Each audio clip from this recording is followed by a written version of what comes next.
Bryant went on a profanity-laced tirade in the Cowboys locker room Sunday night in response to the video that allegedly showed him making derogatory remarks about Seattle's Ricardo Lockette, who had been knocked unconscious.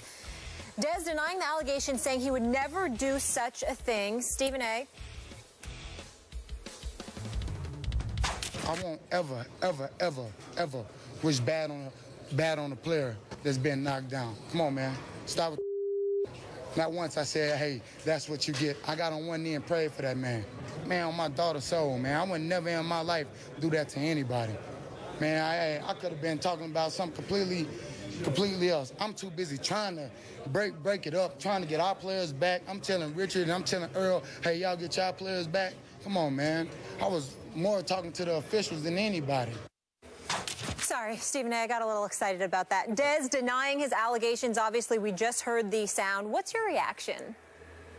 My honest reaction, Molly, Skip, I usually don't like to do this. I think the media should be ashamed of itself. Whoever tweeted out that video, you knew good and damn well what you were implying. You were implying that while Ricardo Lockette was on the turf, motionless, potentially paralyzed for all we know, that Dez Bryant, whatever you read from his lips, whatever you said, I don't care what he said. You know, when somebody said, well, that's what you get or whatever the case, unless you know definitively that he is talking about Ricardo Lockette to create a stir where there could be a question about a football player literally mocking a guy on the field, laying motionless for minutes. We don't even know if he were paralyzed or not. To attach that to Dez Bryant and put him in a position where he has to go out there and defend himself off of that, I just think, you know, this industry is getting to a point where it could be disgusting sometimes, if we're going to be real honest about it. Bruce Irvin, for the Seattle Seahawks, tweeted that Dez was yelling at the officials the whole time. And we get all of that. But all I'm saying is this. Even without knowing all the details, here's what I mean by when I'm going off about the media right now, and I almost never do this. But I got to be absolute 100% proof positive that that's what you said, and that's exactly who you were talking about in order to just put that light out there, to shine that light on another player. These guys go out there, we report on them, we ain't playing the NFL. Yeah, I'm going to talk about you if you're playing like garbage, just like I'm going to talk about you if you're great. But if there's something along this line where you, listen, Ricardo Lockette's in the hospital in Dallas. He hasn't gotten home yet. His family is with him. I got a text from one of his friends this morning that said Marshawn Lynch has been by his side. He refused to leave with the team. He's been with them all night long. You got people worried about this brother and what's going to happen to him. And to sit there and to put Dez Bryant in a situation where he is literally being accused of mocking this guy or saying whatever, that's what you get or whatever the case may be, and they're saying that he meant that towards Ricardo Lockette, and then you got reports talking about how, well, you know what, he meant it because of some hit that Seattle, blindside hit that Seattle did, you know, 3 years earlier or whatever. It's like, what are we doing? What are we doing? I mean, look, I don't know exactly what Dez said. I didn't read his lips, okay? And yeah, I'm not there per se, but neither are those reporters who tweeted about it and threw out that video to imply that this is what he meant.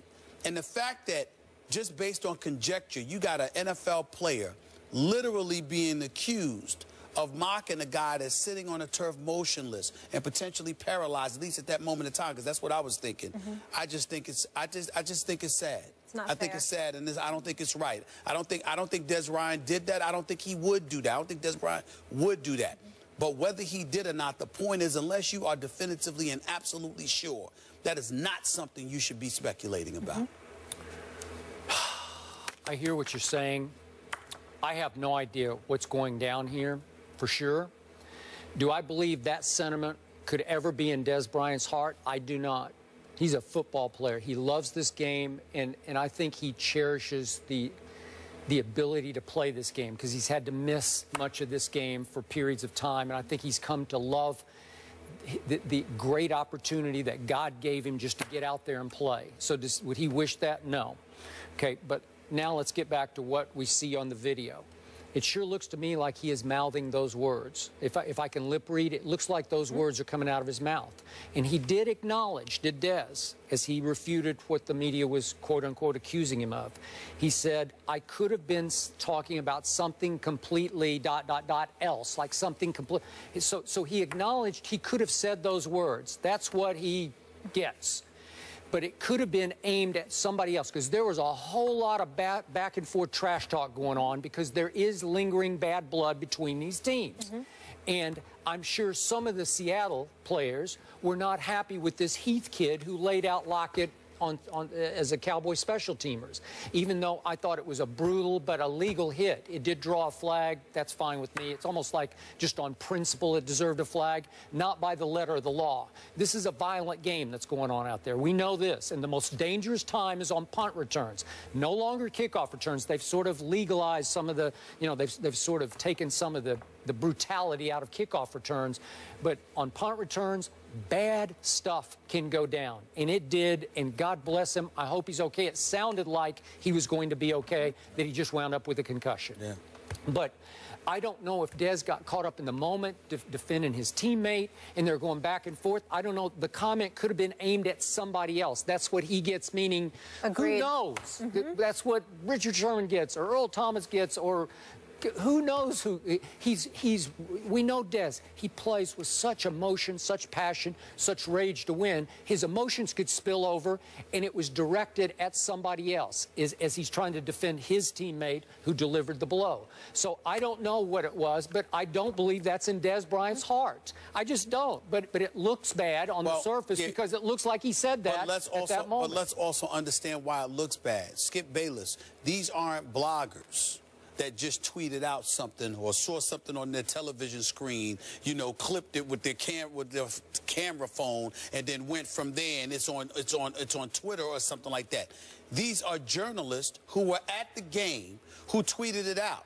According to the reports anyway. I'm saying that you have a responsibility. But they didn't make it up. Yeah, but it's not a matter of making it up.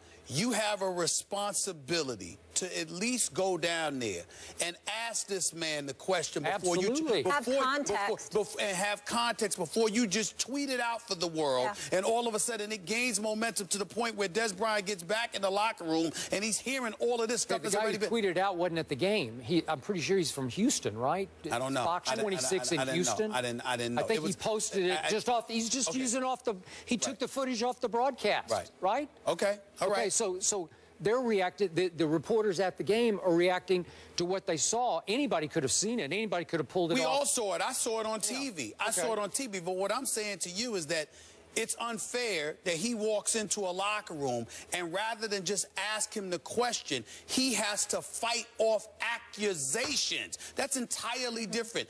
Asking somebody what went on at that particular moment, what were you saying, et cetera, is entirely different than somebody walking into their locker room, being in front of the media, and having to fight off accusations. You and I both know that half the battle, most of the time, half the battle is fighting off one's interpretation than fighting off facts. And when you have to walk up in there and you're confronted by those accusations that somebody would literally sit up there and say, you know what, that's what you were doing. It looks like that's what you were doing.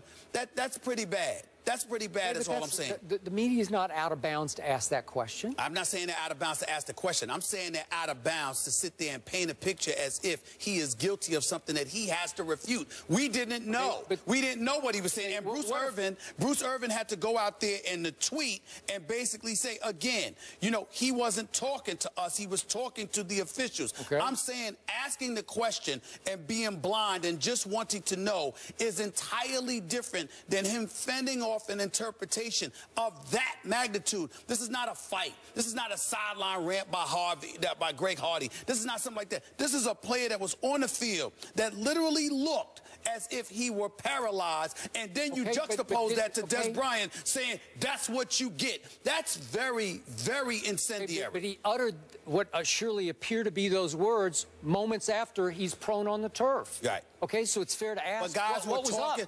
Guys were talking, and guys were arguing again. I'm going to repeat myself. I'm not saying the question shouldn't have been asked.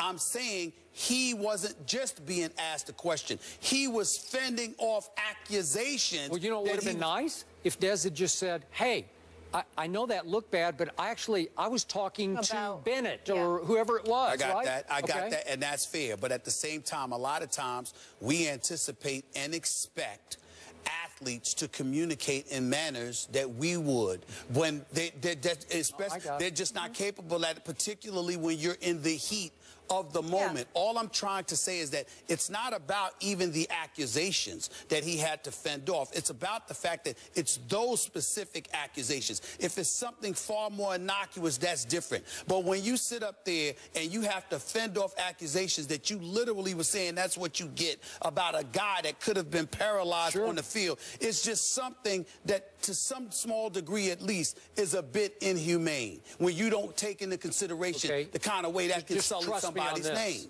In the history of this very violent sport, those kinds of lines have been uttered many times about a guy who's prone on the turf by the opposing team. Well, I've seen it said by a guy prone on the turf by a fan base, I know players who have said things. Okay. All right. It's just what it's the nature of it. I'm saying not to that degree, not in a situation like that. Yeah, but this is a gladiators game. Okay. Much as they love each other and care about each other from. Well, let me tell you something. He's not sitting up there and being as adamant and vehement in his denials if he doesn't care. The fact is that you care because you know that there are certain things that are beyond the pale that are just too low to go. I agree. Unless you are sure, you got no business putting somebody in a position where they have to defend themselves against something that's low. Do you know how low you got to be to watch a guy on the field looking as if he's paralyzed and sitting there saying, tough, that's what you get? You have any idea how that makes somebody look? To me, there's just lines that should not be crossed by us. And I think in this particular case it was. To use RG3's term, maybe a victim of clickbait? We don't know. It was a tough day for Gang Green on Sunday. They lose their starting quarterback and the defense gets exposed by Derek Carr and the Raiders. So should the Jets be worried? We'll discuss that next. You're not getting it. I'm going to give it to you free, okay? A Super Bowl. Who? America's eyes on me right now. I believe that. That makes my point.